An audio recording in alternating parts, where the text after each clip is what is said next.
was discovered in 1968 in our backyard. And that's when the native claim settlement fight started.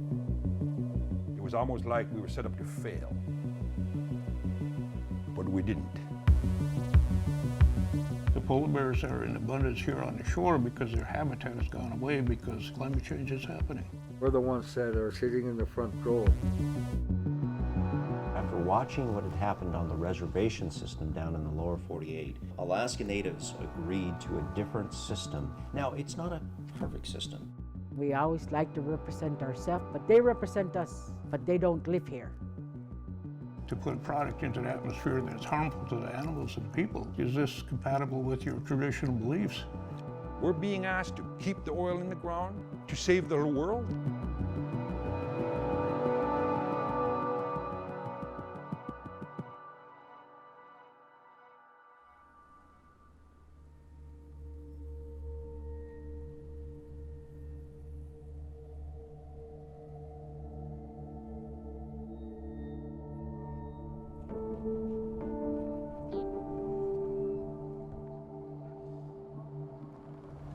Kakavika is one of 8 inupiaq villages on the North Slope. Oh, it's a close-knit community. It takes a lot of people working together to make sure that we have a successful whaling season and successful harvests. We catch caribou, moose, fish, seals, ducks, and geese.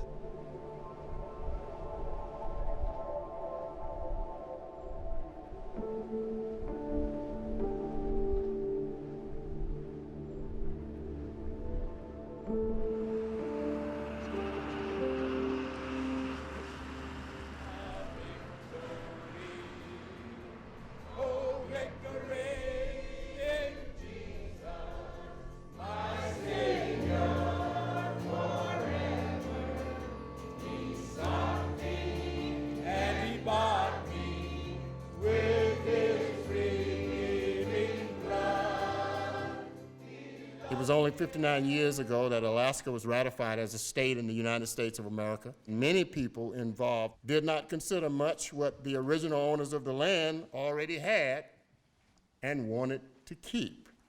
May God continue to bless the inupiaq people.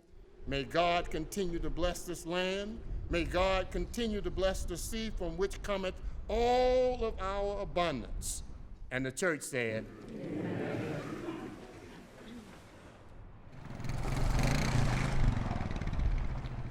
Arctic Slope Regional Corporation is a company that's tied to the land claims that we were able to achieve in the early days. So let's go into our boardroom. We have our table here, which is made around the traditional skin boat that we use for whaling. And it's a symbol of the principles that we've taken from whaling as far as the importance of working together to achieve more for your people. The Inupiaq people lived all across the Arctic Slope region of the state of Alaska, fairly nomadic, following the migration of the animals. But the whale was the center of our culture. And I've seen older folks, when they start dancing and start singing, because the whale was caught. There's so much joy of catching such a great animal. You had Yankee whaling introduced into our waters from about 1850 till right around 1910. As we got into contact, of course, disease killed off a lot of our native people. Yeah, it was bad. Yeah, it was traumatic. We need to get over it. We need to learn from it, grow out of it, and be able to succeed. Oil was discovered in 1968 in our backyard, Prudhoe Bay, the biggest oil discovery in North America. Basically, that was where my mom grew up. You go there now, it's a whole oil industry complex. Who gave them the permission to start taking our land for the oilies? And that's when the native claim settlement fight started. The federal government had to settle the land claims. We didn't want it to be a welfare bill. We had to remind Congress we're proud people that are self-sustaining, self-reliant, and that we want to keep it that way. The Alaska Native Claims Settlement Act is a grand experiment where, after watching what had happened on the reservation system down in the lower 48, Alaska Natives agreed to take some cash and also to take ownership of land. Our portion was 5 million acres of land to be selected and $22 million to start our businesses. Trying to select those lands while we were being left out of the most highly potential areas. That was the challenge. It was almost like we were set up to fail, but we didn't. I guess there was some concern, wondering what a few savage Eskimos would do with millions of dollars, right? From the early days of right around 94, we were able to grow the company to about 225 million in revenue. Today, we're close to 3 billion in revenue. We own 2 of the refineries here in Alaska. We're into construction, government contracting. Lately, we've been expanding into the lower 48 in order for us to grow.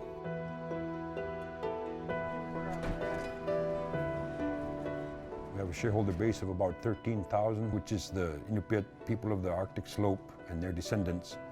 Our shareholders receive probably about 5,000 a year.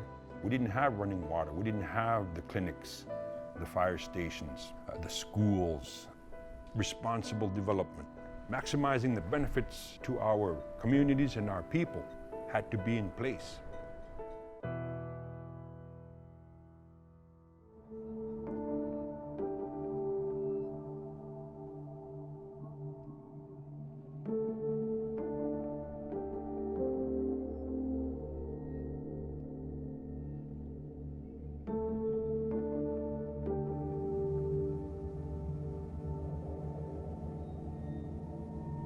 It's one of the big finds in the world, oil and gas. And as soon as I heard that, I said, you know, I love the Zanwar. This is big stuff. I love it. So it's great. The vast majority of Alaskans have supported responsible, safe development in the 1002 area. There's a number of communities that are implicated, most important of which is Kaktovik.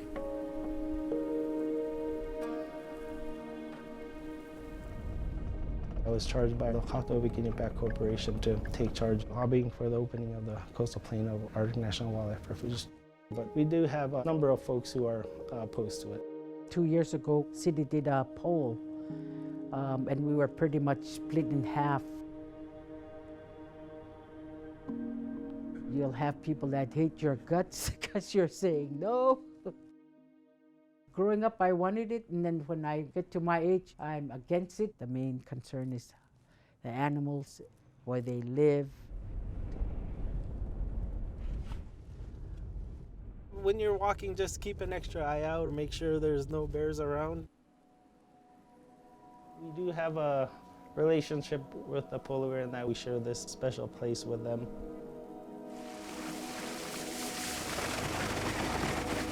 We get a lot of refuge visitors for polar bear viewing, and the numbers have been increasing every year. I'm guiding to see polar bears, and I realize the polar bears are in abundance here on the shore because their habitat has gone away because the world has been burning too much fossil fuel.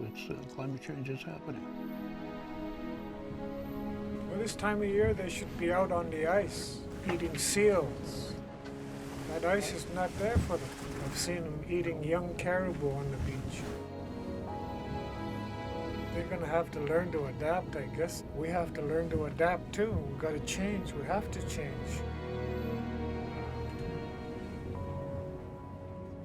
The climate is changing, and it's probably changing quicker in Alaska, and we're feeling the effects more sharply than people in other areas of the world. We're seeing earlier thaws, and we're seeing later freeze-ups. Our ocean was always frozen. The ice was always there. It's just not there anymore. Why is our land being eroded away? Because there's no ice to stop the impact of the huge storms that come crashing into our land. Big chunk size of this building, sometimes will have ground just break off. Krill that the whales feed out of start from the bottom of the ice. If there's no ice, will there be krill to feed the whales? having it rain during the middle of the winter season. The caribou can't get through the ice to get to their food. Folks were piling caribou carcasses by the hundreds. I'm waiting for palm trees to grow.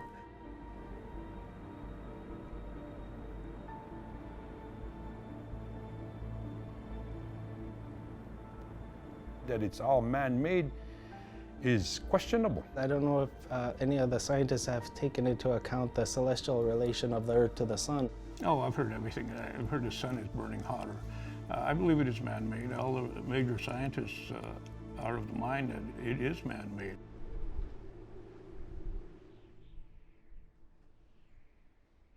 We're reminded by our elders that the same principles that we use in whaling, you apply that same principle in everything that you do, working together, whether it's business, government, our culture. These pieces of baleen on the higher wall here represents the 8 communities throughout the Arctic slope. We formed what we call the Voice of the Arctic Inupiaq.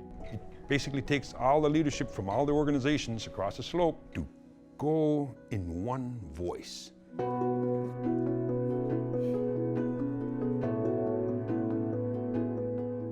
ASRC tries to present that they are the voice of the people, but they are not. It is a for-profit corporation that is in joint venture with the oil industry at this moment. On the western side, they all want development. They want it here in our land. And if it was flip-flop, they would be against it because they want to preserve their own hunting grounds. We always like to represent ourselves, but they represent us, but they don't live here. That system is a good system that has worked reasonably well. Now, it's not a perfect system, and there's differences of opinion amongst shareholders and community members. The corporation concept separated all the tribes from their traditional governments and lands. The lands were taken away and put it into for-profit corporations. And so therefore you have what appears to be native interests advocating for these developments. A lot of native people don't believe in what the corporations are doing, but the corporations are mandated by law to make money with the resource. All the oil companies, they say they need to drill in just this little area. But then while they're doing that, they'll say, oh, we need a permit for this one over here. We need a permit for that one over here. They're going to spider web all over and look for that oil, and if they find it, they're going to extract it. We as Inupiaq people considered ourselves the first conservationists, but with the right balance. We believe it can be done in a way that it doesn't harm the migration of the caribou. It's not as if we're perfect, but we have a really, really strong track record. Shell came in here. My question was always, if there's an earthquake, what is your earthquake plan? The lady laughed at me. Then right after they had that meeting, you had that big oil spill in the Gulf of Mexico. The whole community watched it. If they did that out here, we'd be screwed real bad.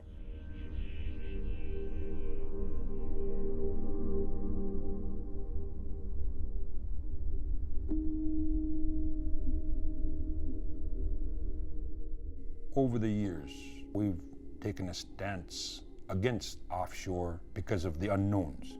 The possibility of an oil blowout in icy waters where it could do a lot of damage, both to the environment and the animals that migrate through.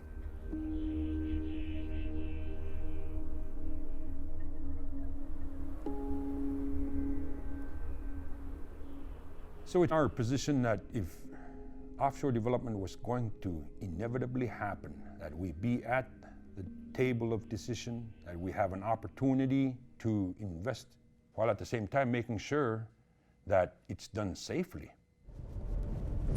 What are they going to do if they have an oil spill? Be oil everywhere. Our fish, whales, seals, we won't be able to get our food.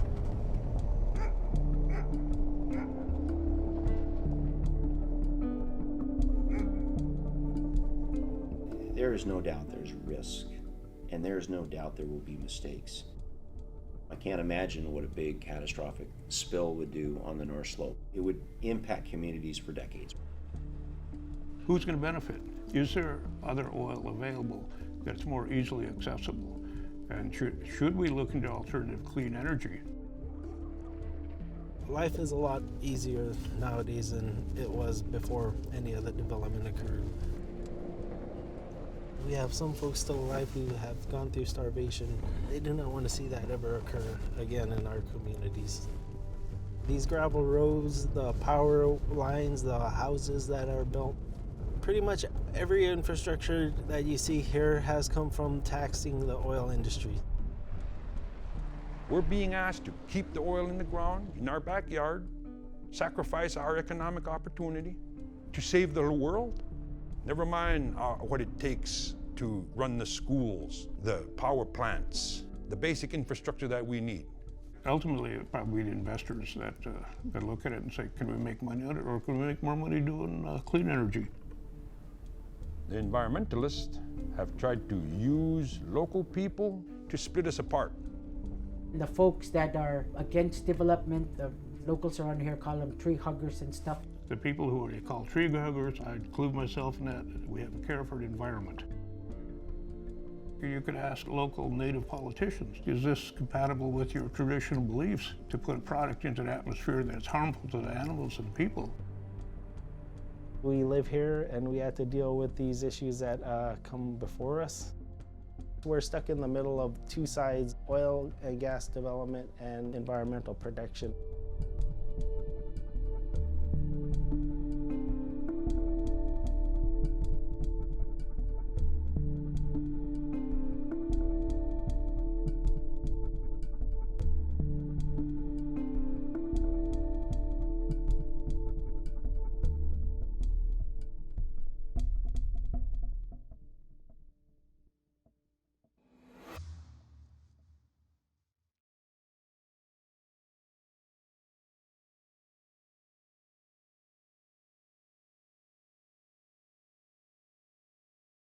I'm leaving you, I will make it through. I say goodbye, I will ride the sky, just in the blue. 3, 2, far 1, away from 0. All engine running. Lift off. We have a lift off.